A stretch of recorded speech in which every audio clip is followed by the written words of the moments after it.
Hi. So it's our fifth session, and today I want to talk about conflict management, a particular task.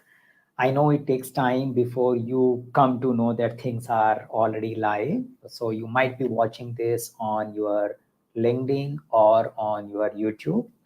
I sense that it takes some movement before you guys start joining in.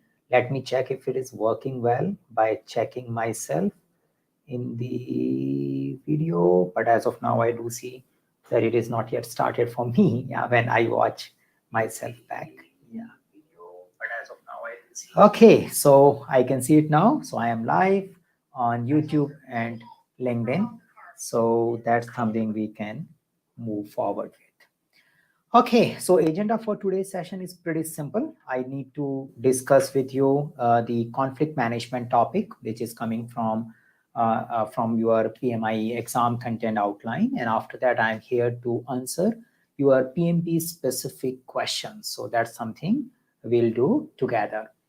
So if you have some burning questions related to PMP, please post them. If you have any difficulty in hearing my voice, let me know. I will fix that. Else, I get started with my prepared agenda, which is about conflict management.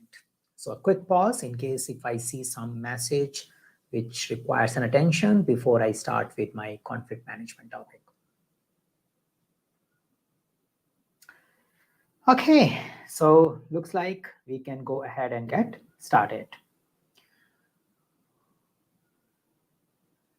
So if you are new to our session, this is like just let you know that we run this particular program where I share something first, and it is basically meant for helping you, educating you around PMP related topics.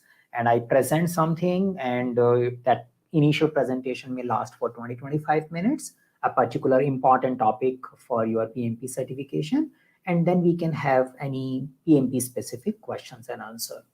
So if you are not yet subscribed to our channel, you may want to subscribe it now so that you keep getting notification whenever we go live. Yeah. So we'll get into these things, roadmap, technical project manager and all. We'll see. Yeah, we'll do that. Yeah. So we get started with the prepared agenda, and then I take care of those contents as well.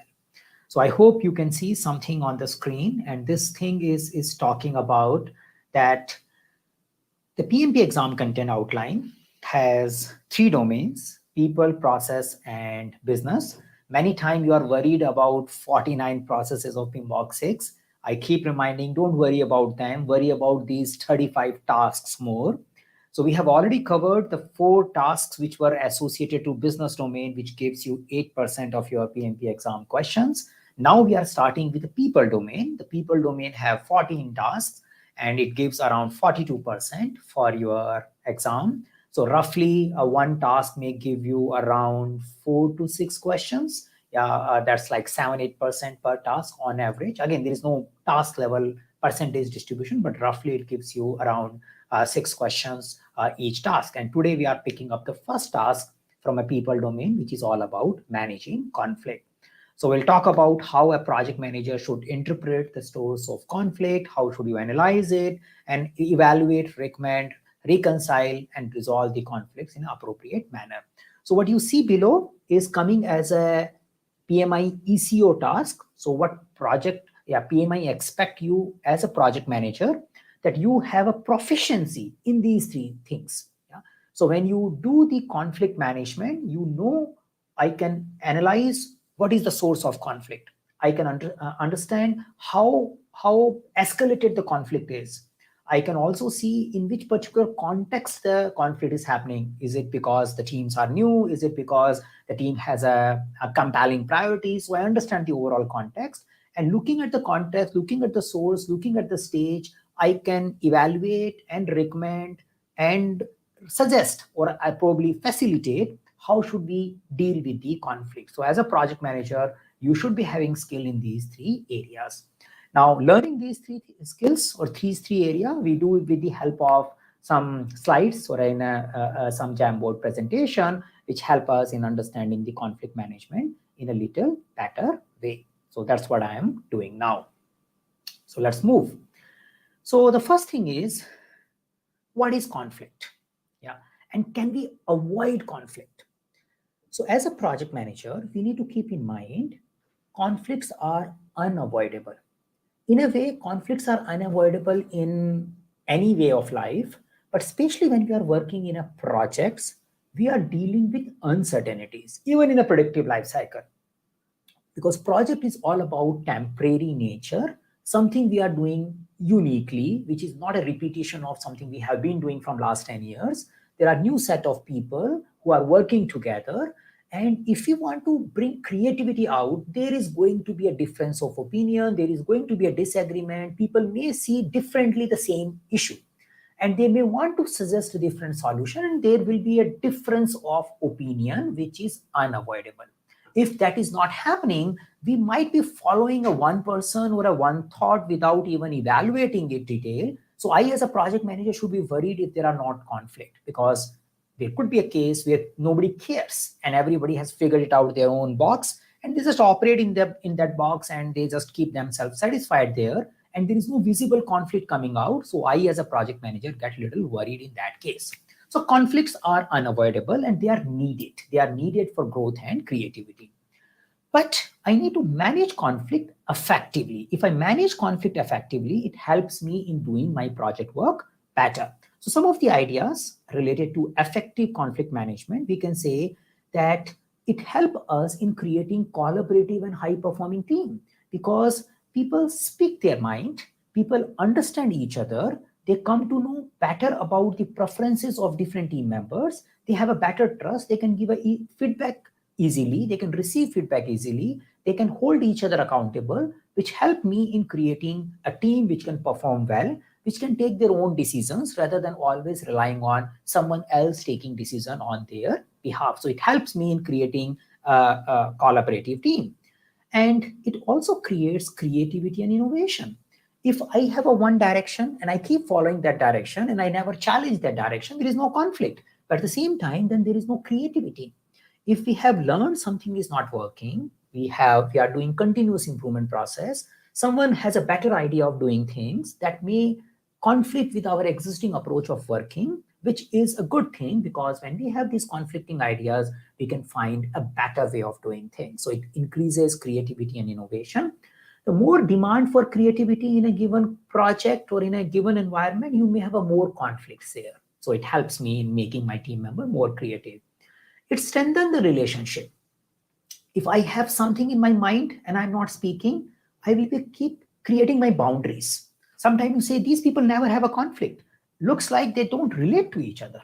Yeah, they just follow protocols. You do this, I do this for you. That's it. They will be never conflict. But when we have a conflict and we have a discussion about it, you may like something, you may dislike something, but that creates a better understanding of each other, that creates a better understanding of strengths and weaknesses of each other, and that help us in creating collaboration, because now we know how to work with each other. We don't have to work in the mask or facades, we can directly deal with the people. So that's why conflict help us in creating a better relationship. It also enhances accountability and engagement. When we discuss something openly, it engages people. When I am contributing into that discussion rather than I am just following the order, I will own up it more. So it is more about creativity, collaboration, and engagement. And I, as a project manager, should see all the conflicts as an opportunity to grow my relationships in the team, the accountability in the team, the engagement in the team, because they are giving me that something required an attention, or maybe improving a creativity in the team. So as a manager, I should be making best use of conflict. Now, if I don't manage the conflicts in a right way, the ineffective conflict management may also have lots of problems. You may have a poor performance. People are not interested. They are just doing what they have been told. They may focus on blame and avoidance of culture. So I was not liking something. This was not resolved. And now I avoid responsibility. And if something goes wrong, I just blame people. So since there was a difference of opinion, I was not liking the particular way of working, but we have never resolved it. We never discussed about it. And that creates so I don't care about this work anymore. So it creates a poor performance overall. It creates a demotivation, and all things are interrelated. People are not willing to take accountability, and may results into destructive behavior or not so engaged behavior. Like team is not created as a team. They are working in a pure silos. They are just keeping their area clean, and they probably don't care about how the overall project is moving, and they stop giving new ideas. The creativity goes down, the performance goes down, and people find difficult to take ownership. So poor conflict management has lots of problems. So as a project manager, I need to keep in mind for PMP exam as well, that I need to ensure that in my project, the conflicts are managed effectively. Okay, so how should I do it? So as we learn about the task, I should also know what are the causes of the conflict. Many times, some of us may believe, there are some type of people who always get in a conflict. But at least for PMP exam, please don't think like this. We want to focus on facts rather than on personalities or individuals. And we focus on the conflict comes because of various reasons. Now here you see I put like a Tuckman ladder, which is a good representation of showing the team development stages. And they have a stage in a Tuckman ladder. We have a stage called storming, which is expected to have a lot of conflict. So we can say the storming stage is a stage when people come together and they are working first time with each other. They have a lot of communication issues, and they have a different way of working, and it creates a lot of conflict. So storming stage conflict usually comes because of unclear roles and responsibility. Oh, this is something you should be doing. Oh, I want to work in that area, but that guy is working in that area. So we have a confusion like who should do what. Yeah. Or some areas many people want to work in, and there are some areas, maybe a boring task or something, nobody wants to work in that space, and people are trying to push that work into each other's job description, and that can create a conflict. There could be a lot of process gaps. We have an unclarity about what should we do, how should we put the work, how should we say allocate time to a work, how should we make a report of a particular issue. So there is a confusion related to who does what and how do we do the things, and that could also create a conflict. Yeah, lack of trust. Yeah, at the initial stage we hardly know each other. Yeah, people feel that that the other person's probably trying to harm me or trying to show me that I know less. So we have a suspicion about everybody's intention, and that creates a play safe and conflict related environment. Many times during this stage, people may also get into competition. I may want to show that I'm better than other guy, and I want to do in this particular area. I want to take a higher responsibility, and that can create a conflict. So we need to understand as a project manager context of conflict. We can't just say a conflict is a conflict irrespective of the team stage. Conflicts are of different nature when the initial development is happening. They are more to do with mechanics. They are more to do with people's clarity.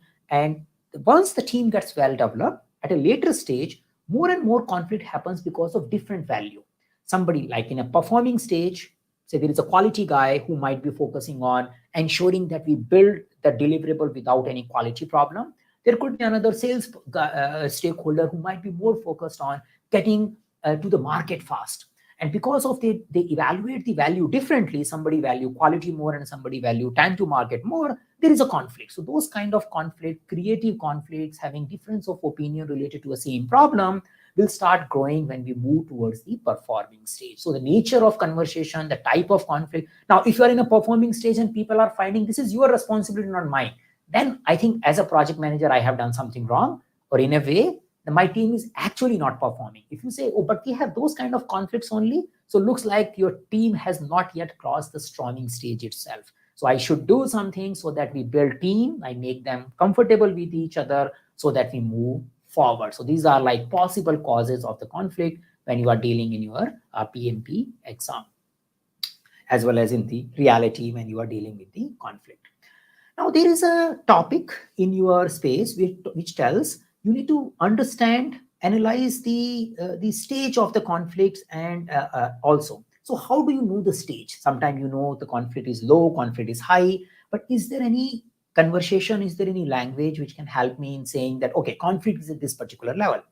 Now, in a PMP exam, you probably don't have to memorize this model. Don't say that, oh no, I need to learn about these levels of conflict. Level 1 is called this, level 2 is called something like this. That is not needed. But this is a nice model which help us in seeing how the focus and conversation starts changing when the conflict is raising. So conflict at a lower level, in this particular model, we call it level 1. So it's a model we can use to evaluate at what stage or at what level the conflict is. It's a model we can use to educate our team so that they can also evaluate their own conflict levels and they can understand we need to go down. So the solution of the conflict can happen when we start thinking it's a problem to solve. If we have escalated the conflict, we need to come down, then only we can resolve it.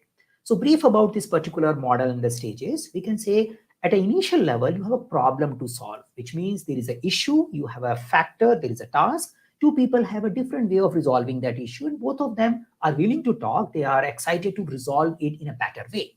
So you have a your direction, I have a my direction. Well, let's figure it out which direction suits the customer well. That's a problem to solve. We have a problem and we want to solve it. So our focus is on the issue and the task. That's a perfect stage. It creates the right environment for collaboration.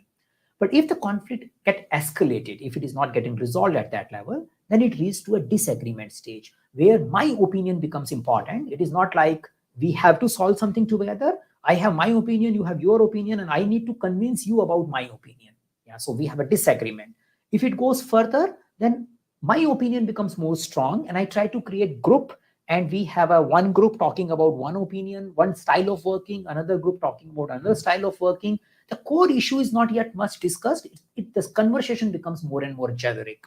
And if it gets further, then people start focusing on fighting or flighting. Either they lose interest in the work or they start fighting with each other. And if we go further, then it becomes something that it is no return back. Probably we need to remove someone from the team, then only it can come to a desired level.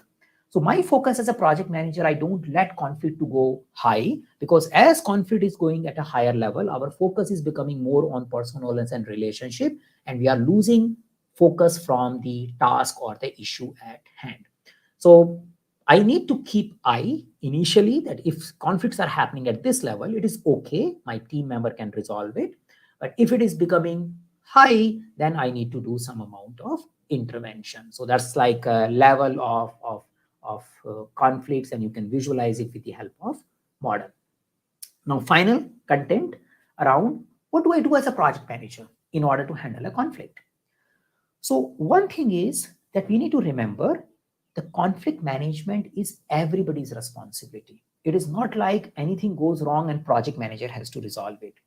Your major focus is you create a team which can resolve their own conflict. So as a project manager, my first task is I need to ensure that we have a shared understanding about our project objectives. So this is another task in your PMP exam content outline as well. We have a clarity about the vision. We understand what values we are focusing on, what is the desired quality we need from our product, what kind of a timeline we need from our product, what is valued more over others. We need to have a clarity about this. So as a project manager, I need to ensure that values are clearly understood by stakeholders and the team. And once that is done, again, there is no sequence. It can happen in parallel. I need to ensure that I create a team. I need to ensure the team has an open culture. They can talk to each other. They know about each other, because if they don't have a good equation, good networking, and good understanding of each other, they will have lots of conflict. So rather than I let them have a conflict and then I come and resolve it, I understand that I need to build trust. I need to ensure that they have a ice breaking with each other. They know each other's personality. They know each other's strengths and weaknesses. Then only they can work better with each other. So I do team building. I ensure the teams do some amount of ice breaking. Even in a virtual environment, I focus on that there is a good introduction of each other and people spend time with each other so that they develop some understanding of each other. So that's what now somebody will say, oh, but it's a team building. It's not a conflict management. Yeah, but you are creating a foundation so that some amount of unnecessary conflict which might come in a storming stage will be less. And even if they come, your team can take care of it, because your success is the more and more conflicts can be taken care by the team, the better it is. Then you can focus on team charter, or in a predictive life cycle, you can call it resource management plan, RACI metrics, or some amount of clarity of roles and responsibility. In the adaptive way of working, team can have their own internal agreement or their ways of working. Team charter we use as an artifact or as a tool to ensure that team have a common understanding of, okay, what I can expect from you, what time we meet together, what is our ground rules, what is an expected behavior, what is not expected behavior, how do we make a decision, if we don't have an agreement, how do we resolve that. So as a project manager, when I'm working with a new team, I give them a shared understanding, I give them some kind of teaming activities, and I need to ensure that team figures it out their own way of working. And even if I can include various ideas related to how to make decision and how to resolve conflict, that might be a better a thing for me as a project manager to resolve the conflict. Then I can focus on transparency. A lot of conflicts will come because of lack of communication, misunderstanding of the same issue, people are interpreting in a different way. So when I keep things common, the process is clear, the information is at a one place, I am creating an environment for collaboration.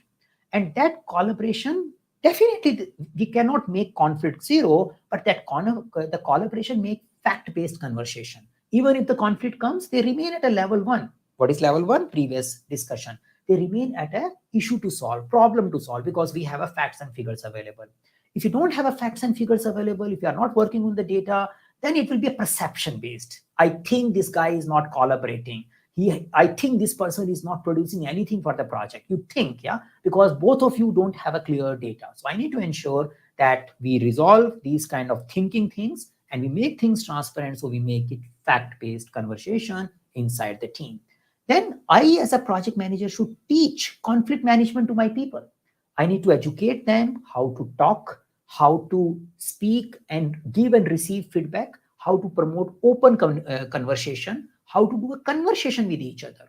So if I can help people to speak in a way so that they can put their point, at the same time they don't offend the other person, and they are not shy of raising difficult questions, I am done with ensuring that most of the conflicts will remain at a level one.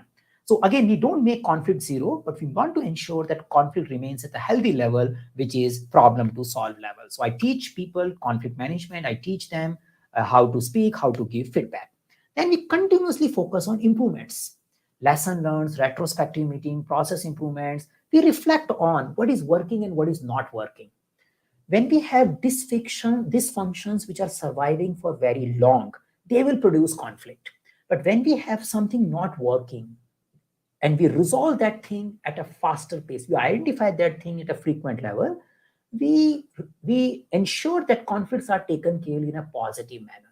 So again, all these things are our generic day-to-day project management activity, but they also take care of not letting the conflict get escalated beyond a level. So this is something not usually spoken about when we discuss conflict management, but when you deal with your questions, these kind of things may also come in a wrapper where you can say, okay, I need to create an environment for collaboration and open conversation. I can't just keep running from one conflict to another conflict. Yeah, that's level one level things. But if the conflict goes up, it goes to level 2, level 3, where people are not willing to talk. Level 4, when people are not willing to talk to each other, they believe the other group is doing all the wrong things. They believe that they are the perfect, they have a perfect solution, but other guys are not collaborating. Then probably I need to manage conflict also. And our old PMP content, like from last 20, 25 years, I have been seeing it, talks about 5 conflict management approaches. So most of you who have been through PMP content, I hope you have an awareness of it. Now, sometimes it creates a confusion. Are they 5 technique? I see it that these 2, smooth and withdraw, are like a temporary technique. They give you some space, but ultimately you need to either collaborate or force or compromise. These 3 are kind of final stages or final step of resolving conflict. By default, we always promote collaborative way of working. So let's briefly touch upon these 5 areas. Smooth or accommodate, sometimes smoothing and accommodating, is more about making people talk about comfortable things. Let's focus on agreement before we focus on disagreement. 2 people are not willing to talk because they are looking for some different areas, different direction. I need to make sure that first we find a common ground, less complicated issues, so they have a conversation. so that they can build trust by solving less complicated problem, easy to resolve problem, and then we can get into bigger problems. So it is like maybe you have a problem with someone before you meet the guy and discuss about that problem. You discuss about other things, weathers and the day and how you reach to this particular place and something like that. And you have some open up, you had some conversation, you had a common area of interest. And then you say, okay, let's talk about something which we have been thinking of talking, and we resolve the next issue. So next issue, better we collaborate where we get into detail. But before like if you directly want to talk about the problem, maybe people are not ready to talk about that problem. So sometimes by creating a less critical conversation, you create an environment so that people are open to take care of open conversation related to collaborate. So that temporary thing which is creating the environment is smoothing or smooth. Withdraw is that I don't want to talk about this. I want to take a time. I'm not responding to you. Very bad idea. Yeah, if you do it as a final technique, there is something happening and you don't want to resolve that conflict. You just want to avoid it. Yeah, you just don't respond to it. Someone is saying, I need a delivery this week. You are not responding to it. And anyway, you are not giving a delivery this week also. That's a very bad thing. But in general, sometimes you may want to do it for a while. For a while means, oh, you need a delivery this week. I know it can't be done. But if I tell you now, you are not going to listen to me. Better I collect some facts and figures and then I come to you. So I'm saying, oh, I can't talk about this matter today. Can we talk tomorrow? I'm avoiding this particular conflict for next 24 hours because I want to prepare myself so that we can do collaborative conversation. So withdraw or avoid is bad if you do it for long duration, but it is good when you do for a preparation, but ultimately you do a collaboration. So as a project manager, you need to see when the things are becoming complicated, you may want to take a time, especially with the stakeholder, and then come to the collaborative and problem solving approach. Collaborating, it means it's not about your problem, it's not about my problem. Let's discuss the issue, let's see what customer wants and find out what works best for the customer. That's a collaborative way of working.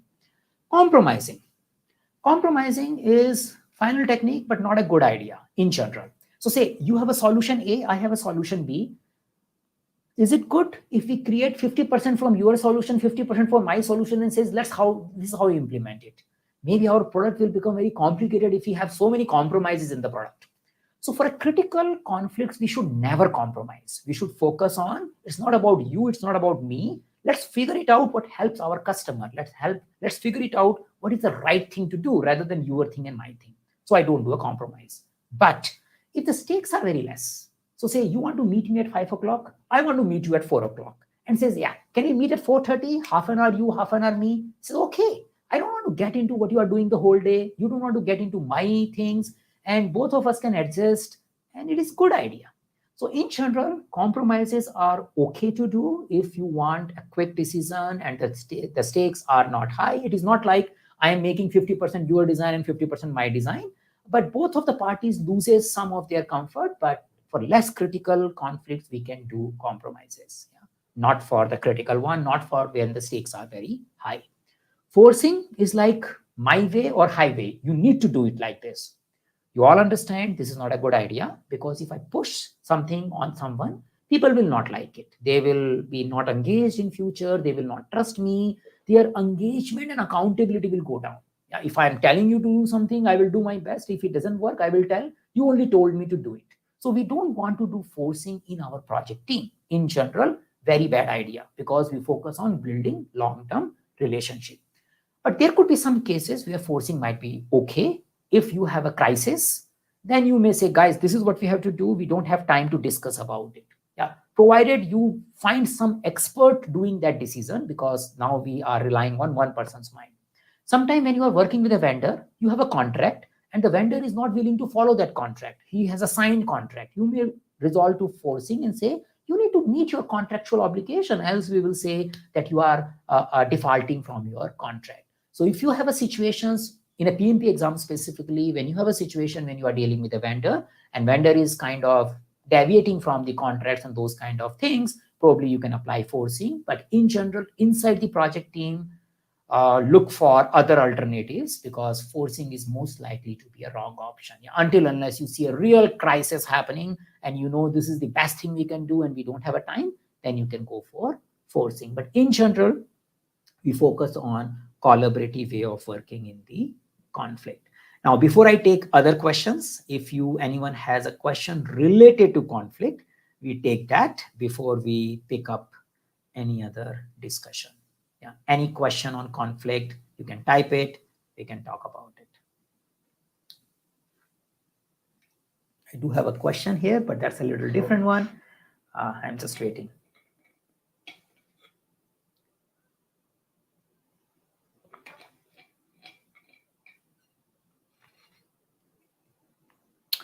Okay, so let's take the question which we have right now and see if you get something else, and we show it here.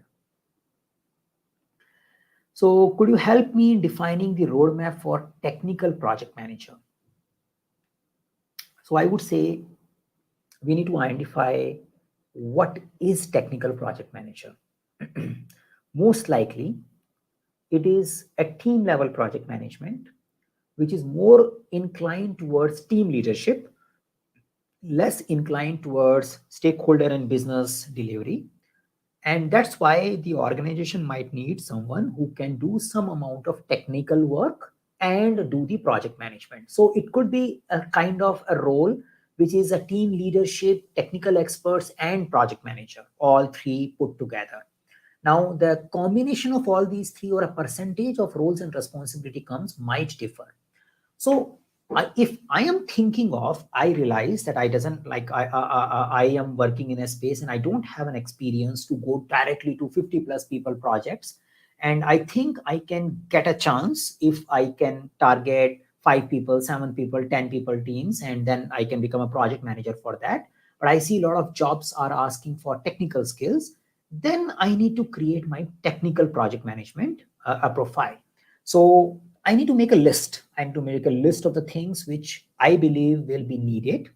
Now, since the technology varies, you might be working in the development space, you might be working in the infrastructure space, you might be working in a web development space. So I need to find out that based on my experience and my type of projects I have done, what kind of technical skills, even at an average level, might help me in creating a differentiator for myself so that I can apply for those particular jobs. So I need to make those lists. So I can say, I already have a project management skills.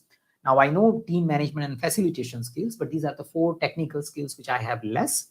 And I probably want to learn about them at an average level. Doing some certification might be also a good idea because it demonstrates that you have been investing time and energy to learn something.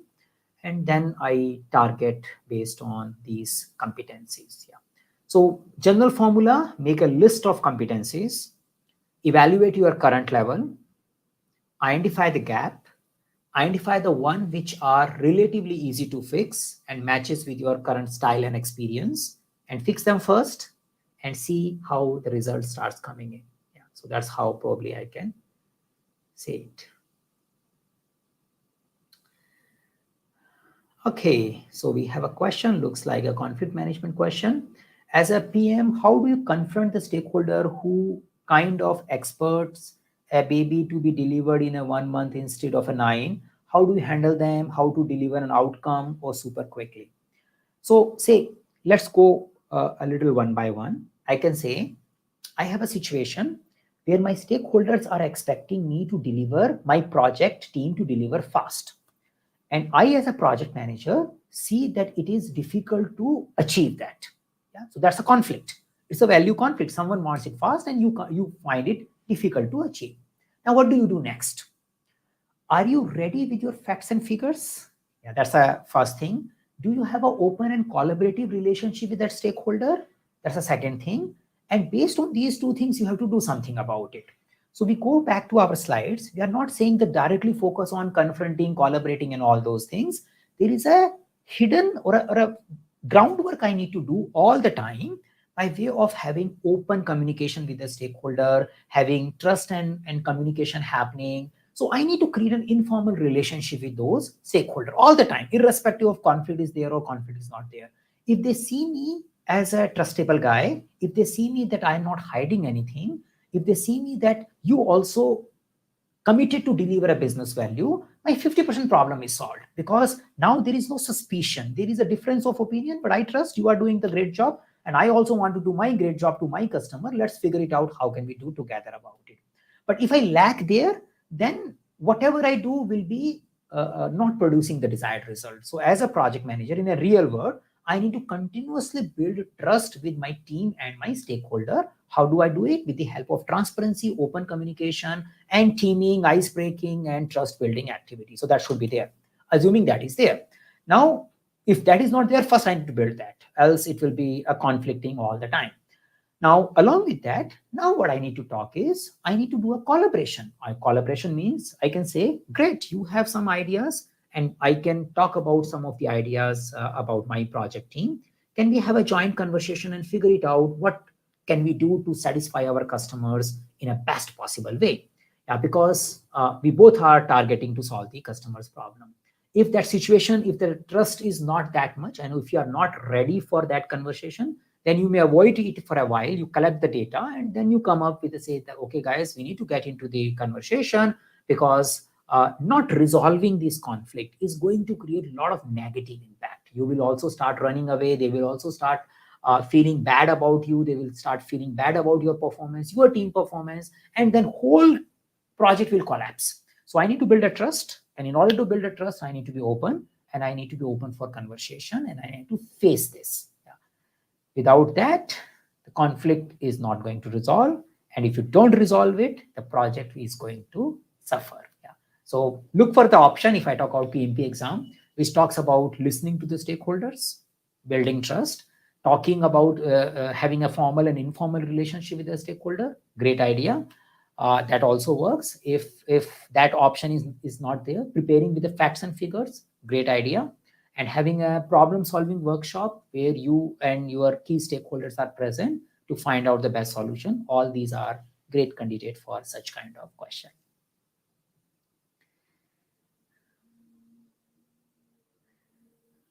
Okay, great. So 2 questions done.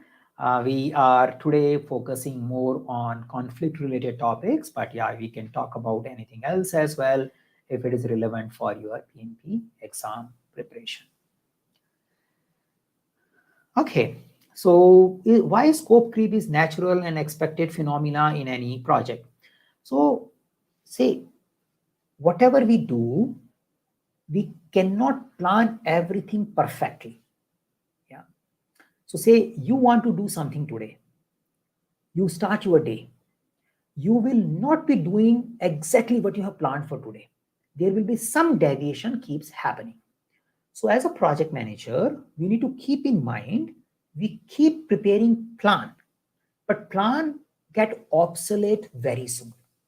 But planning the activity we do in order to prepare the plan is a very important thing, because it helps us in collaborating and forecasting how can we move forward in a joint way, in a together way. So planning is a continuous activity, and deviation is going to happen. Now, when we talk about scope deviation, scope creep, primarily, it is again any deviation, anything which you thought about and you are trying to deviate from. Now, when the deviations are related to scope in a predictive life cycle, when we have a baseline scope and we realize that we started listening to our stakeholders without following a proper scope control mechanism, and now we are in a stage where it is becoming difficult to deal with this thing. Now, why you ended there? Because you were trying to please some of the stakeholders. You were trying to build some trust in the stakeholder. Earlier, it was looking like whenever the stakeholder asks something, you say, no, it is not possible, not possible. They started feeling bad.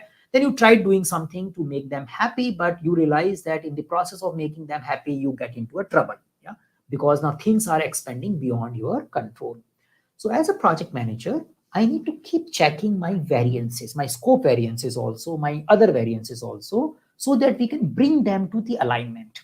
I don't expect in my day also, I will do as per my scope of the day. There will be a variances. Sometime I sleep half an hour extra, sometime I will sleep half an hour less, something like that. Sometime I will take more time to do a particular thing than the other.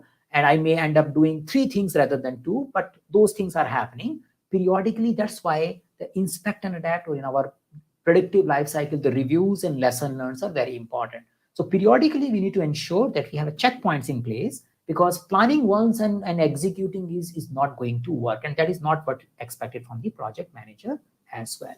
So yes, deviations are natural and they are need to be brought back to a common plan, and that's why we need to do continuous planning.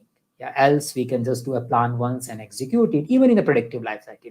In the adaptive life cycle, it is very obvious we are doing continuous planning, but even in a predictive life cycle, we are expected to do continuous adjustments to our planning, and they will keep happening till our project is running, till the last day of the project. There will be some adjustments. Yeah. So don't get shy away from that, especially in your PMP exam.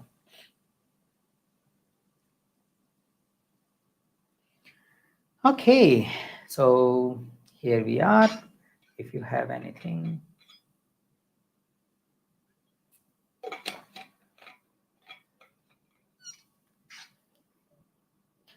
So we have a question. What is OKR? Can we understand in a simple term when and where it is used?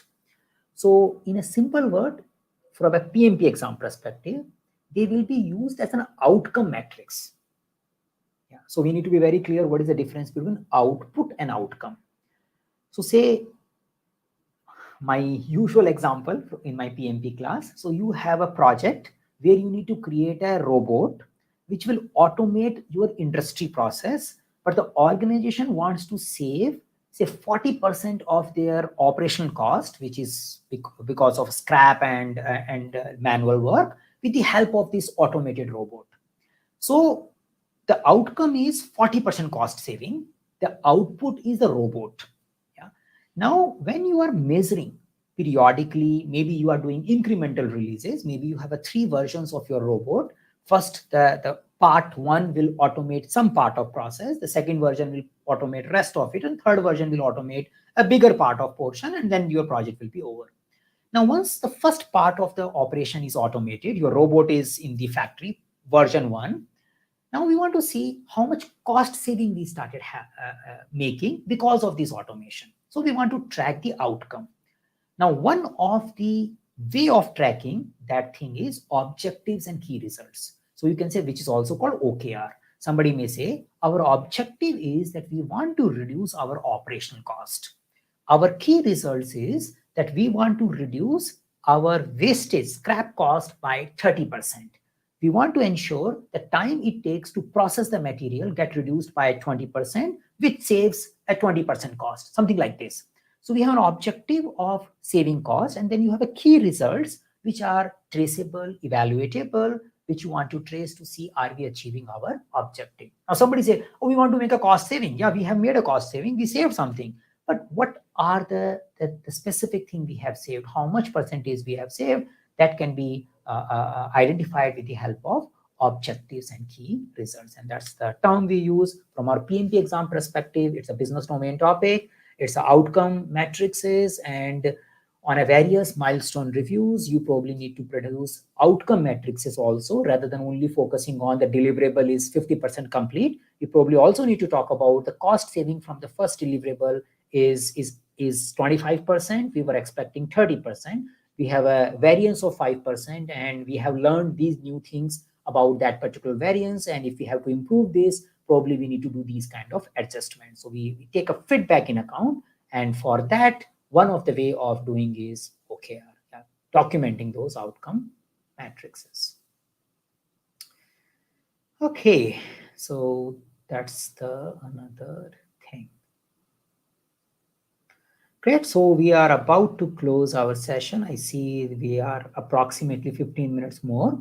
So if you have any specific query related to your PMP topic, please put it here in the section. So how to improve margins in the project within the allocated fund? Yeah. So see, we need to understand this project is basically focusing on which type of contract. How do you make money? That's an important thing. So if you make money, assuming I am working in a fixed price contract, which means my company will get a fixed price for a given work. then my margins are based on my price minus cost. So if I reduce my cost, my margins will improve. That's a one clear indication. Or if I do some value added work which can increase my price, then also my margins will increase. So if I am purely working in a fixed price and the contract is already signed off, then my two approaches could be how can I optimize my material cost, my time cost, my operation cost, so we save money. Yeah. Another possibility is how can we, if there is some variability in my contract and there are areas if you do better, yeah, say you have an incentive attached, you have some success factors attached, and you focus on we can do these things, and then probably it can also earn margin for us. So that's one of the example based on assumption of a fixed price contract. But in order to improve margins, I need to see what is my revenue and what is my cost. And improving margin is either increase my revenue or I reduce my cost. Yeah.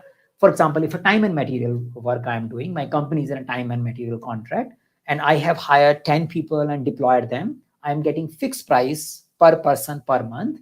So my margins will improve if I give them less money. Yeah. So if I find a way, I can train some less salary taking people to do the same job, and my customer is happy with them, then I have done an innovation. I have improved my margin. So it's purely a factor of how do you make money and where do you spend money. Automation can help you in improving the margin, provided you are in a fixed price contract. Yeah, because you can say, okay, we can do things in the faster pace. Okay.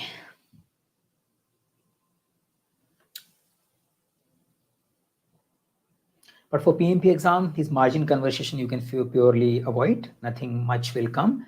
We will focus on business value delivery for the customer perspective, not rather than just earning money. Those kind of questions. As of now, the contract-driven execution is not that much focused in the PMP exam. The business value-driven execution is more focused. So we focus on helping the business to grow rather than just making money out of the project. So that's a generic assumption we can make for PMP exam.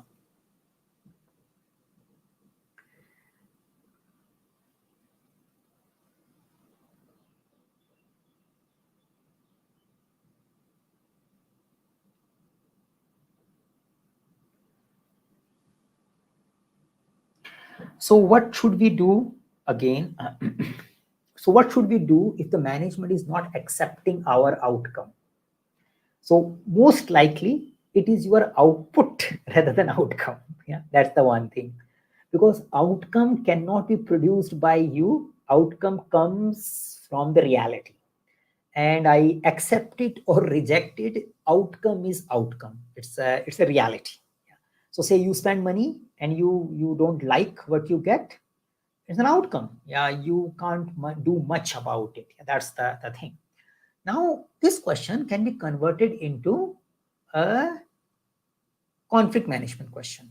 We can say that I am presenting something to the stakeholder in a milestone review or in the iteration review, and they end up not liking what I'm producing. The deliverable is not liked. Deliverable is not meeting the expectation. And we believe we have done as told to us. That's the conflict. Then it's a conflict. Yeah? So your team believes they have done as per the stakeholder request and instruction. Stakeholder believes that you guys have wasted my time and money. So if I'm a project manager, I must resolve this. It's a conflict. How do I resolve? And you will find those kind of questions in your PMP exam. Now, generically is open communication, facing the reality, doing root cause analysis, doing retrospective. The basic assumption for solving all these problems is collaboration and open conversation. So as a project manager, I need to find the options which talks about, okay, how can we talk openly about it?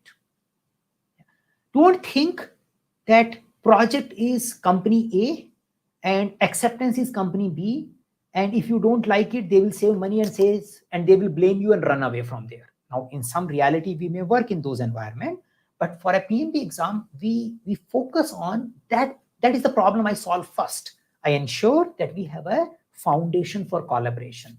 Now, if I'm working in a hostile environment, there is a vendor A, I am B, or another party A, and they are different organization and they have a lot of politics going on, and I'm stuck there, then I will follow the documentation path. I will say, guys, you need to tell me exactly what you want, and then we will do it. So I will focus on clarity of working agreements, clarity and the detailing of those, and we just meet them, and they should be more evaluatable and concretely defined. If I'm not doing it, I'm creating a problem for myself. So I have to do either of these two. Either I should have a collaborative relationship if the things are open, or I need to have a crystal clear definition of what should be done and what should not be done. Now, looking at the question in the PMP exam, usually I focus more on collaborative way of working. I will say, okay, if you have a problem, let's collaborate, guys. And if it is not solving, then let's do a lesson learned from it. Probably if we need to do a crystal clear understanding, probably we need to replan our project and say, guys, let's document what is needed from the deliverable rather than have this situation again. Let's have a clear-cut specification about the deliverable agreed upon before we do the things. That could be a one approach, which is usually may not come that frequently in the exam. The another approach, which is usually expected, is we will talk, we understand your view, we update the project and understanding based on that view. We do a problem solving, level 1 conflict, we look at the facts and resolve it together. So as a project manager, I should resolve this conflict. And that's the thing, you see, conflict management is everywhere. Yeah, so it is like, I usually say 6 to 7 questions you may get from conflict management, but for a people domain, 30 to like around people domain will give you around 80 questions. You may have a 30 questions which has some flavor of conflict. Flavor may not be pure conflict management. So that's why this is a critical topic, because when you deal with people, there are differences. Yeah. And people domain is always dealing with people. So it will come. Okay. How can a QA lead with PSM certification move to a PM role? So I would say that you have a process experience, and with the Scrum Master role, now I'm not focusing on certification.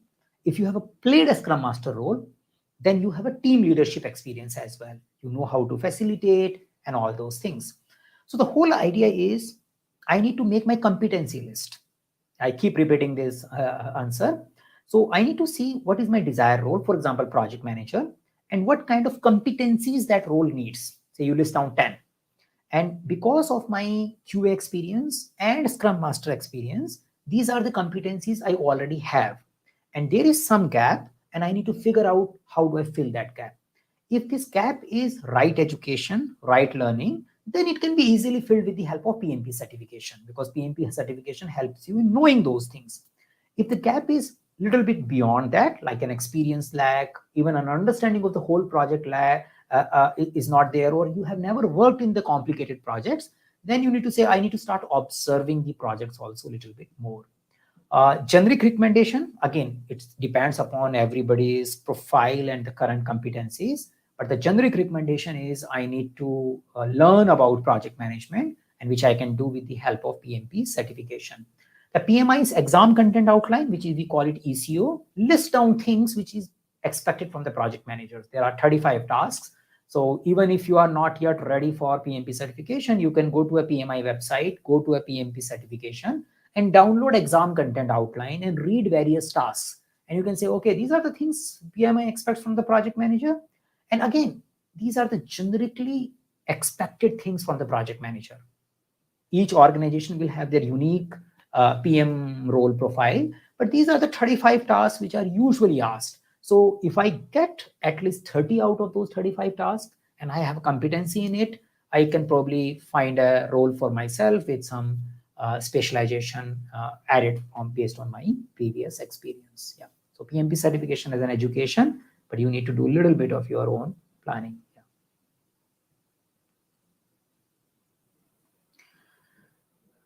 Okay, so why most of the projects are followed hybrid way of working instead of traditional waterfall or adaptive waterfall, etc., etc.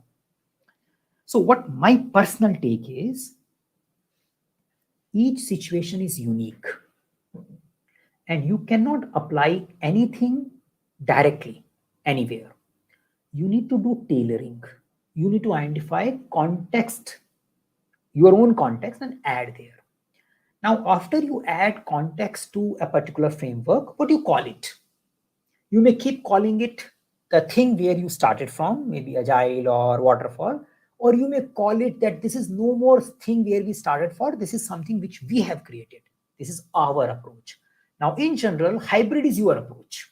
So say I pick up a book which tells me this is how things should be done, and you can figure it out rest of it. I take that book, I figure it out rest of it. I do few things which are not as per the book because I understand those things as per the book doesn't suits me.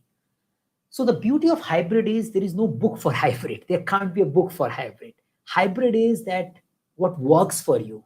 Yeah, you picked up some ideas from here and there and you created a framework or a process for yourself. And that's why you need to own your process rather than some book owns your process. And that's why hybrid could be a good label to it. But when you say I'm using hybrid, I don't know what you are doing. Yeah, you only know what you are doing. I need to understand, oh, how do you work on the scope? How do you work with people? How do you collaborate? How frequently you release? I don't have a ready-made answer because your situation helps you in finding your own answer.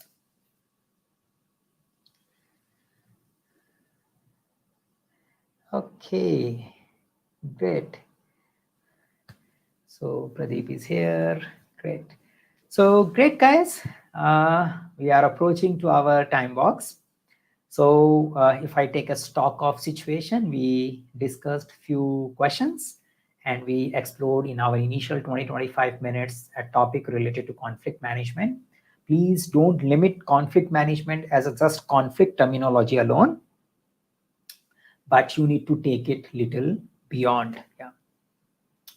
So what are the matrices used in Scrum, or what kind of measurements are used in Scrum? That's the question came. So the default agile people will say the basic metrics is working software. So definitely your measurement of progress should be based on what you see in your demo, in your review. So that should be your first metrics. Yeah. Now beyond that, there could be other matrices which you can apply, yeah, whenever needed, depending upon the type of problem you are facing and how do you want to improve it. The generically used is a burn down chart. That's frequently used so that people know how far we are in our given sprint. That's there. Having a continuous visualization of a work in the form of Kanban, they call it information radiator as well. That's also a good idea. People do talk about velocity when they do little bit long-term planning. So say based on my current iteration sprint performance, if I want to project the work for next 6 months, next 3 months, etc., then I need to have some foundation for that projection. And that's why I use velocity as a metric. So that's also there. Many times you use defect and quality related matrices. Yeah, number of defect in an X stage, Y stage, criticality. So all those things which can probably give you the thing. There could be other quality related matrices like automation done, code coverage, and unit test coverage and all. So those kind of matrices may also get used. Again, no recommendation from Scrum Guide. Scrum Guide will say, focus on working software, but you need to find out. You need to find out your mechanism of doing your inspect and adapt. Yeah. So great. Great, guys. Thank you for joining in. I think we are good to close for today. If you have any follow-up question, we do probably track the comment of our videos as well. So you can put comment in any of our video. Next session, next Friday, same time. I still need to pick up the topic. If anyone has a suggestion out of PMP exam content outline or a particular area you want to focus on, please put it across. I don't guarantee that I will pick it, but I will definitely consider it if you can put that comment before tomorrow, because by tomorrow I need to take a call about our upcoming session discussion. So we do it next Friday. It starts 1 hour before right now time. So we are doing project management related conversation every Friday, except the fifth Friday. Fifth Friday, we focus on generic certification related queries, but for project management, we are doing it every Friday. Yeah. So 1 hour before this time, we start and we finish at this particular time. So thank you everyone for joining in. See you some of you at least in our upcoming Friday session.